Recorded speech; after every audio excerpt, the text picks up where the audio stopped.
ఆకలి చావులు అంటూ సాక్షి పత్రిక తప్పుడు కథనాలు ప్రచురించడం దుర్మార్గమని గుంటూరు పశ్చిమ ఎమ్మెల్యే గల్లా మాధవి ఆక్షేపించారు. వరద బాధితులకి సహాయం అందటం లేదంటూ జగన్ విమర్శలు చేయడం హాస్యాస్పదంగా ఉందని తెలిపారు. వరదల్ని రాజకీయం చేయడం వైసీపీకి చెల్లిందని మండిపడ్డారు. గుంటూరు ఆర్టీఓ కార్యాలయం road Shri Maurya convention hall వద్ద hotels and allied institutions welfare association Guntur జిల్లా ఆధ్వర్యంలో గురువారం వరద బాధితుల సహాయార్థం విజయవాడకు వెళ్తున్న ఆహార పంపిణీ వాహనాలకి గుంటూరు పశ్చిమ ఎమ్మెల్యే గల్లా మాధవి పచ్చజెండా ఊపారు.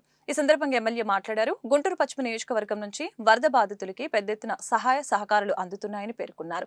వరద బాధితులను ఆదుకునేందుకు hotels and allied institutions welfare association Guntur జిల్లా ముందుకు రావడం హర్షణీయమని అన్నారు.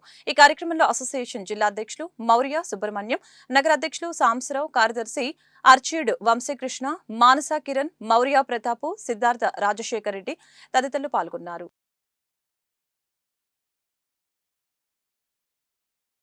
జరిగిన విపత్తు కారణంగా విజయవాడ నగరం అంతా జల దిగ్బంధమైంది. ప్రజలంతా అతలాకుతలంగా ఉన్నారు. ఇంకా నీళ్లలోనే నడుములెత్తు నీళ్ళలోనే అట్లా నిలబడి ఉన్నారు. వాళ్ళు కూడా ఆహార పదార్థాలు కానీ ఇవి కానీ అనేది చేరవేస్తూ ఉన్నారు. చంద్రబాబు నాయుడు గారు పర్యవేక్షణలో 24 గంటలు ప్రజాప్రతినిధులు కానీ అధికారులు కానీ నిరంతరంగా శ్రమ చేస్తూ ఉన్నారు. వీరందరి శ్రమే అన్నిటికీ సమాధానం అని చెప్పి మేము కోరుకుంటా ఉన్నాము. అలానే మా గుంటూరు జిల్లా అసోసియేషన్ వారు మా గల్లా మాధవ్ గారి సూచన మేరకు ఆహార పదార్థాలు అన్నీ సరఫరా చేస్తూ ఉన్నాము. ఇదొక బ్రెడ్లు, వాటర్ ప్యాకెట్లు, వాటర్ బాటిల్స్ పంపిస్తూ ఉన్నాము. ఇదే విధంగా మా జిల్లా అసోసియేషన్ నుంచి ప్రజలకి ఎప్పుడూ చేరువలోనే ఉంటాం. ప్రజలకి ఏ అవసరం వచ్చినా మేము ముందుంటూ ఉంటామని చెప్పి మనవి చేసుకుంటా ఉన్నాం. అందరికీ నమస్కారం అండి. ఈరోజు విజయవాడ వరద బాధితుల కోసం భారీగా ఫుడ్ పంపిణీ మన హోటల్స్ అసోసియేషన్ వాళ్ళు చేస్తున్నారు. సుబ్రహ్మణ్యం గారు, సాంబశివరావు గారు అండ్ హోటల్ యాజమాన్యాలు మొత్తం కూడా కలిసికట్టుగా ఈరోజు బ్రెడ్, వాటరు విజయవాడ వరద బాధితులకు పంపిస్తున్నారు. ఇంకా జల దిగ్బంధంలోనే చాలామంది ఉన్నారు. మళ్ళీ కూడా నిన్న రాత్రి వర్షం కురిసింది. అది బయట వేసే పరిస్థితుల్లో ప్రభుత్వం చాలా తీవ్రంగా సహాయ చర్యలు చేపడుతూ ఉంది.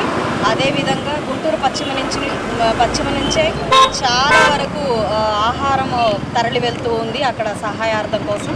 అయితే హాస్యాస్పదంగా ఈరోజు ఆకలి చావులతో చచ్చిపోతున్నారు అని సాక్షి పేపర్ల నిండా వేస్తున్నారు. జగన్మోహన్ రెడ్డి గారు ఎలాంటి సహాయం లేదు అని చెప్పి విమర్శిస్తూ ఉన్నారు. వాటన్నిటికీ ధీటుగా ఈరోజు ఒక్క పశ్చిమ నియోజకవర్గం నుంచే ఎన్నో రకాల సంస్థలు అలాగే ట్రస్టులు కొన్ని వేల తరబడి ఆహార పదార్థాలని పంపిస్తూ ఉన్నారు. అలాంటిది రాష్ట్ర వ్యాప్తంగా ఎంతమంది విజయవాడకి ఆహారం అక్కడికి పంపిస్తూ ఉన్నారో మనం చెప్పుకోదగ్గ విషయము. అక్కడికి వెళ్ళి స్థితిగతుల్ని పరిశీలించి నిజంగా ఇబ్బంది పడుతున్న ప్రజల్ని మనం మాట్లాడితే వారికి చాలా క్లియర్గా చెప్తారు. అలాంటిది దూరంగా ఉండి కనీసం దగ్గర కూడా వెళ్లకుండా విమర్శించే వ్యక్తుల్ని మనం తీవ్రంగా ఖండించాల్సిన విషయం కూడా ఉంది ఈరోజు. కాబట్టి వీరందరికీ కూడా ప్రత్యేకమైన కృతజ్ఞతలు.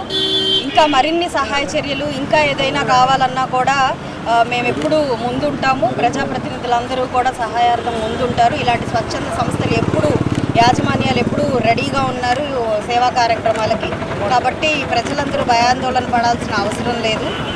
వారికి ఇప్పటికే ఇచ్చిన టోల్ ఫ్రీ నెంబర్ని వాళ్ళు వాడుకొని ఇంకేదైనా అవసరార్థాలు ఉన్నా కూడా వారు తెలియపరచాల్సిందిగా మా ప్రతినిధుల్ని లేదంటే ప్రభుత్వాన్ని కోరుకుంటూ ఉన్నాను.